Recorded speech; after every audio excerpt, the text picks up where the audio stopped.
ప్రియ శ్రోతలు, ఈరోజు మనం 36 కీర్తనతో పాఠం ప్రారంభించుకుంటాము. ఈ లోకంలో దుర్మార్గుల తరహా ఎలాంటిదో ఈ కీర్తన వివరిస్తుంది. ప్రధాన గాయకునికి, యెహోవా సేవకుడైన దావీదు కీర్తన. దేవుని ఎదుట భక్తిహీనులు బరితెగిపోతున్నారు. దేవుని యొక్క ప్రేమ వాత్సల్యము చాలా గొప్పది. మానవ హృదయం భయంకరమైనది. యిర్మీయా గ్రంథం 17వ అధ్యాయం 9వ వచనం సార్వత్రిక సత్యం. హృదయము అన్నిటికంటే మోసకరమైనది, అది ఘోరమైన వ్యాధి గలది, దానిని గ్రహించగలిగిన వాడెవడు? యేసు ప్రభువు ఉన్నాడు, ఆయన హృదయ వైద్య నిపుణుడు. మొదటి వచనం, భక్తిహీనుల హృదయములో అతిక్రమము దేవోక్తి వలె పలుకుతున్నది. వాని దృష్టి ఎదట దేవుని భయం బొత్తిగా లేదు. భక్తిహీనుడిలో పాత స్వభావం ఉన్నది, అది ఆదామీయ స్వభావం. మత్తయి సువార్త 17వ అధ్యాయం 19వ వచనం, దురాలోచనలు, నరహత్యలు, వ్యభిచారములు, వేశ్యాగమనములు, దొంగతనములు, అబద్ధ సాక్ష్యములు, దేవదూషణలు హృదయములో నుండే వస్తాయి. మానవ హృదయం భయంకరమైనది. రోమాపత్రిక 3వ అధ్యాయం 18వ వచనం, వారి కన్నుల ఎదుట దేవుని భయం లేదు. భక్తిహీనుడి హృదయంలో ఉన్న అతిక్రమమును దైవోక్తి స్థిరపరుస్తున్నది. భక్తిహీనుడి మనస్సాక్షి మూగబోయిన స్వరం, అది మాట్లాడదు. పరిశుద్ధాత్మ ద్వారా మనస్సాక్షి తిరిగి ఆరోగ్యవంతమవుతుంది. వాని దోషము బయలుపడి అసహ్యముగా కనపడు వరకు అది వాని దృష్టి ఎదుట వాణ్ణి ముఖస్థుతి చేస్తున్నది.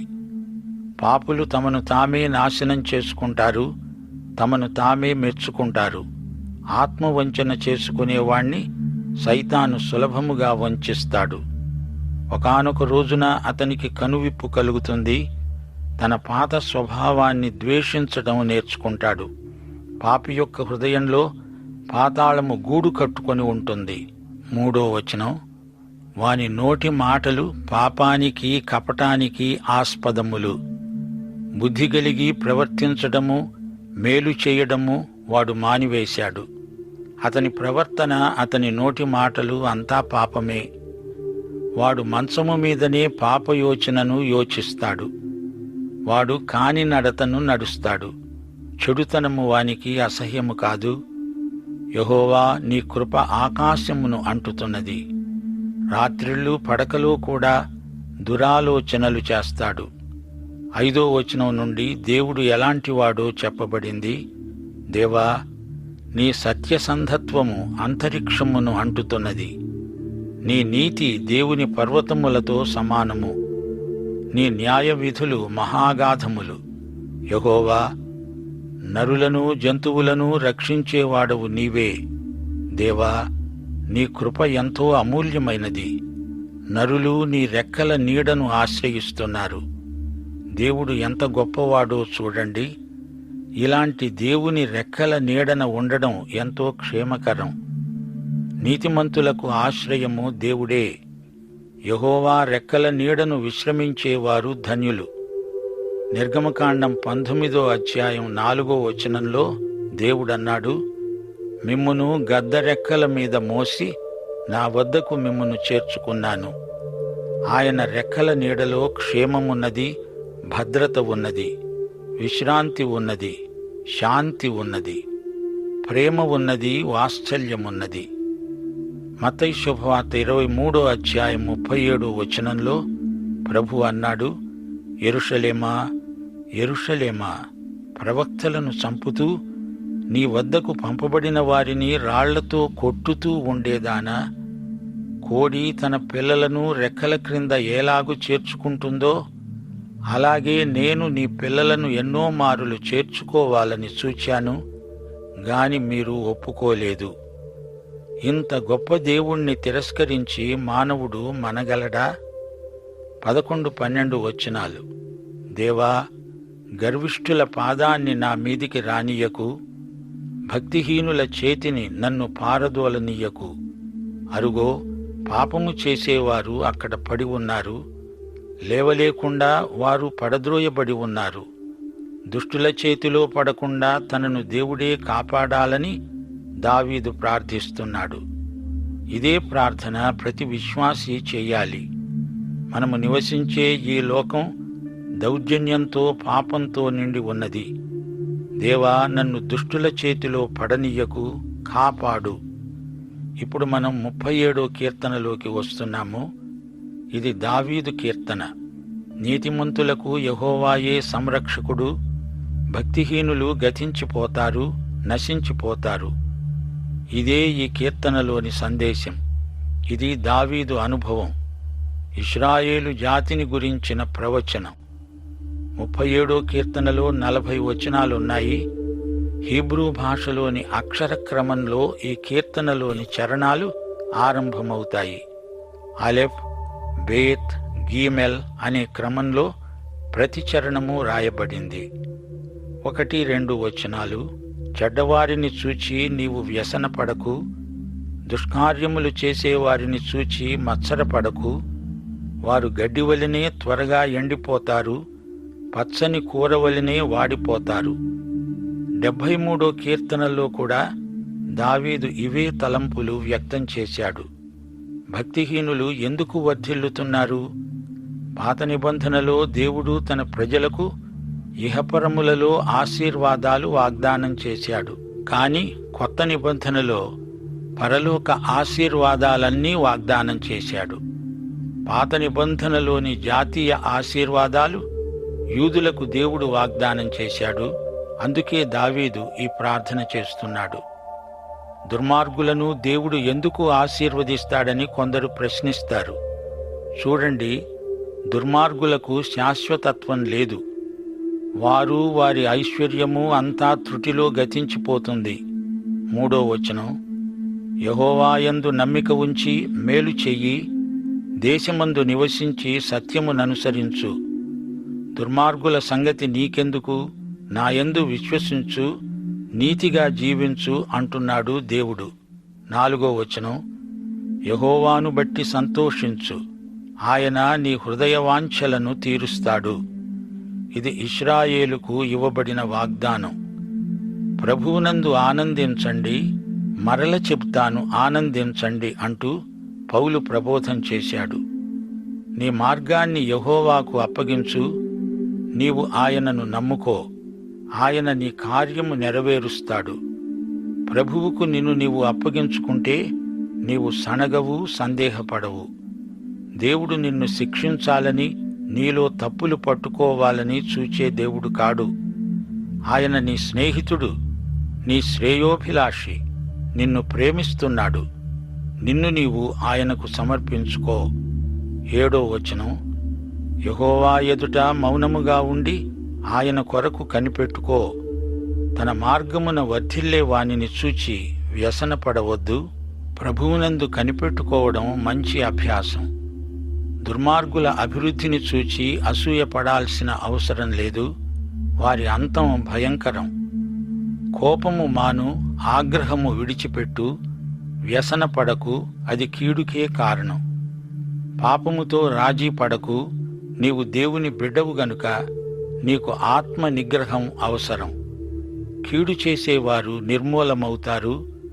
యెహోవా కొరకు కనిపెట్టుకునేవారు దేశాన్ని స్వతంత్రించుకుంటారు. దుర్మార్గులు నశిస్తారు, నీతిమంతులు పరిపాలిస్తారు. 11వ వచనం.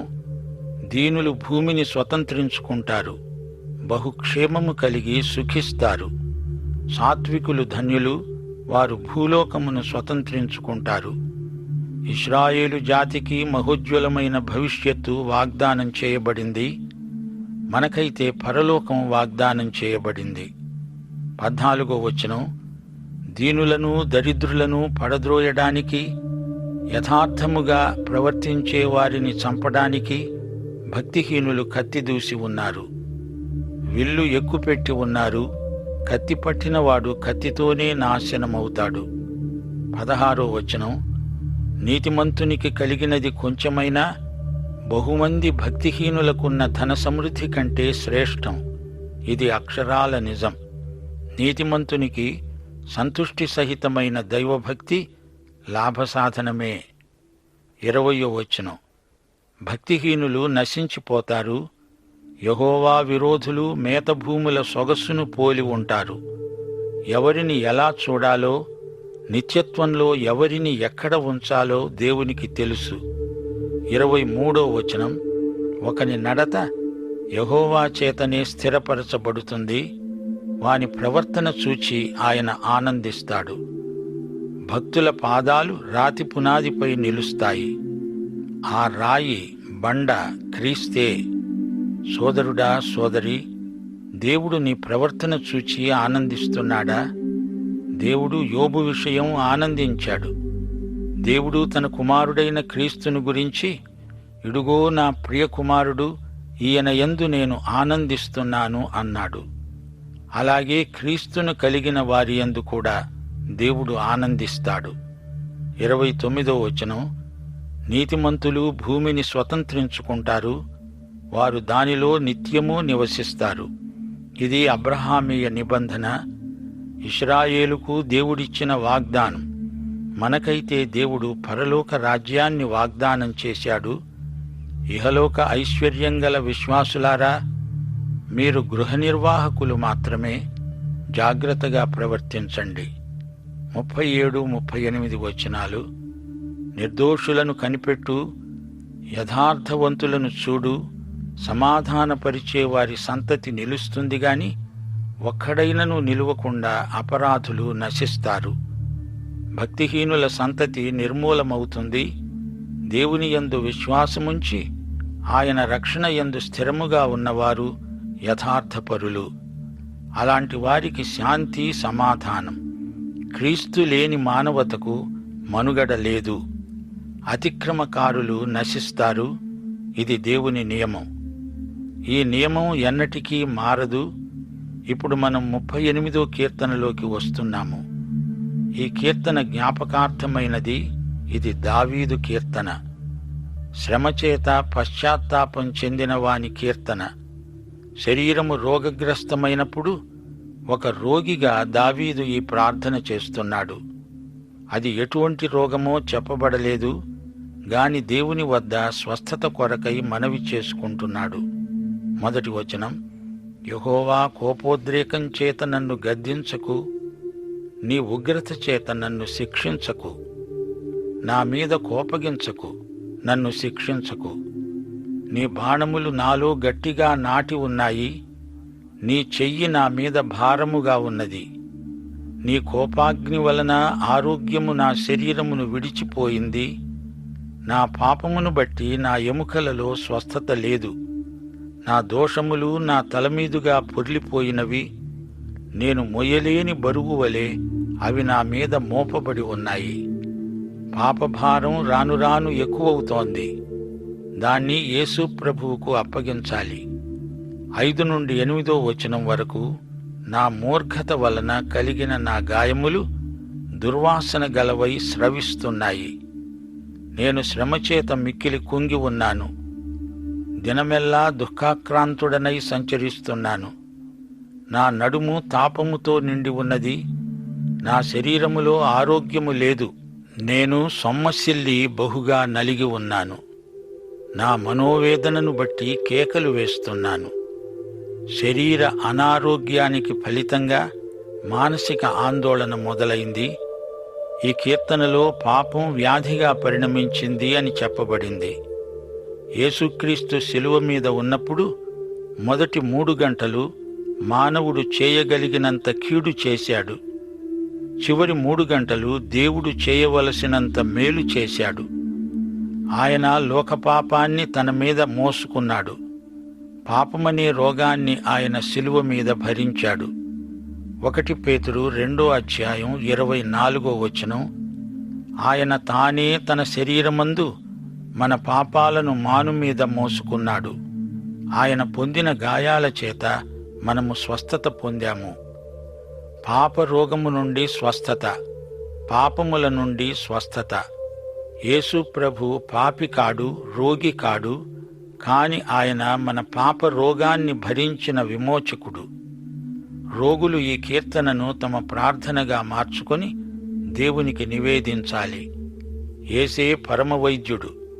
రోగి, ఆ వైద్యుణ్ణి వెంటనే కలుసుకో. నీ ఆత్మకు శరీరానికి ఆయన పొందిన గాయాల చేత శాశ్వత చికిత్స కలుగుతుంది. సోదరీ సోదరులారా, ఈ లోకంలో రాను రాను పాపులు బరితెగి విచ్చలవిడిగా పాపం చేస్తున్నారు. అయితే దేవుడు సింహాసనాసీనుడు, ఆయన తీర్పరి, ఆయన ప్రేమమయుడు.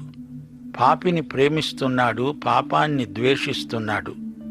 ఆయన విశ్వసనీయుడు, న్యాయవంతుడు, సర్వజ్ఞాని. ఆయన ప్రేమ మహోన్నతమైనది. ఆయన విశ్వసనీయత ఎంతో గొప్పది. ఆయన న్యాయము స్థిరమైనది. దేవుని తీర్పులు న్యాయసమ్మతమైనవి. దుష్టులకు మనము భయపడనక్కర్లేదు. దేవుడు నిత్యత్వము వరకు తన బిడ్డలను కాపాడుతాడు. ఆయన వద్ద జీవపు ఓట ఉన్నది. 36 కీర్తన 9వ వచనం. ఆత్మదాహము గలవారికి ఆయన జీవజలనిధి. ఇర్మియా గ్రంథం 2వ అధ్యాయం 13వ వచనం. దేవుడు అంటున్నాడు, నేనే జీవజలముల ఓటను. యోహాను సువార్త 4వ అధ్యాయం 14వ వచనం. జీవజలము విశ్వాసిలో నిరంతరము ఊరే నీటి బుగ్గ. దుర్మార్గులు వర్ధిల్లుతూ ఉంటే చూచి నీతిమంతులు ఆయాసపడకూడదు. నీతిమంతులకు ఉన్న పరలోక మహిమైశ్వర్యంతో పోల్చి చూస్తే ఈ లోక సంపద అంతా చెత్తతో సమానం. ఇహలోక ఐశ్వర్యము క్షణికమైనది. విశ్వాసులకు ఉన్న పరలోక మహిమైశ్వర్యము శాశ్వతమైనది. మనము క్రీస్తునందు ఆనందిస్తాము. ఆయన సన్నిధిలో మనకు నిత్యానందం. మన జీవితాలు, కుటుంబాలు, మన ఉద్యోగాలు, మన ఆస్తిపాస్తులు అంతా ఆయనకు అప్పగించాలి. ఆయన నడుపుదలకు మనము తల ఒగ్గాలి. ఆయన ప్రేమను అనుభవించే వారికి గొప్ప ఆనందం. మనకు శ్రేష్టమైనది ఏదో అది ఆయన మన పట్ల జరిగిస్తాడు. కోపము, చింత అనేవి మనిషి ఆరోగ్యాన్ని పాడు చేస్తాయి. సమస్యలను గురించి ఆందోళన చెందకూడదు. దేవుని మంచితనాన్ని ధ్యానించాలి. దేవుని సన్నిధిలో దీర్ఘశాంతం అలవరుచుకోవాలి. 1 పేతురు 5వ అధ్యాయం 6వ వచనం. మన ఆరోగ్యానికి ఇది మంచి చిట్కా. దేవుడు తగిన సమయమందు మిమ్మును హెచ్చించున్నట్లు ఆయన బలిష్టమైన చేతి క్రింద దీన మనస్కులై ఉండండి. 37వ కీర్తన 21వ వచనం. భక్తిహీనులు అప్పు చేసి తీర్చరు. నీతిమంతులు దాక్షిణ్యము గలిగి ధర్మం చేస్తారు. డబ్బును ఎలా వాడుతామో దానిని బట్టి మన క్రైస్తవ సౌశీల్యం రుజువుకు వస్తుంది. ఎప్పుడూ అప్పులు చేసి బ్రతికేవాడు శోధనలో పడిపోతాడు, అప్పు తీర్చలేడు, దొంగ అవుతాడు. నీతిమంతులు దానం చేస్తారు.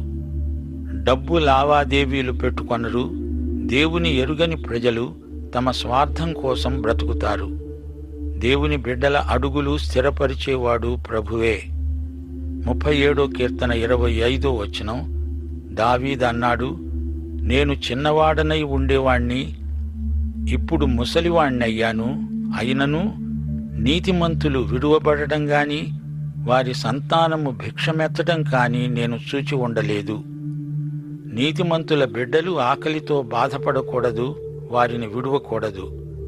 తోటి విశ్వాసులు వారిని ఆదుకోవాలి. చిన్న పిల్లలు భిక్షమెత్తడం దేవునికి అవమానం. 38వ కీర్తన 17వ వచనం. నేను పడబోయేటట్లున్నాను, నా మనోదుఃఖము నన్నెన్నడూ విడువదు. అవును, నిజమే. ఎంత భక్తుడైనా అధాటున పడిపోయే పరిస్థితి సంభవించవచ్చు. అందుచేత జాగ్రత్తగా ఉండాలి. పాఠం సమాప్తం. ప్రభు అయిన యేసుక్రీస్తు వారి దివ్యకృప, తండ్రి అయిన దేవుని పరమ ప్రేమ, పరిశుద్ధాత్మ యొక్క అన్యోన్య సహవాసము, సమాధానము మనకందరికీ సదాకాలము తోడై ఉండునుగాక. ఆమేన్.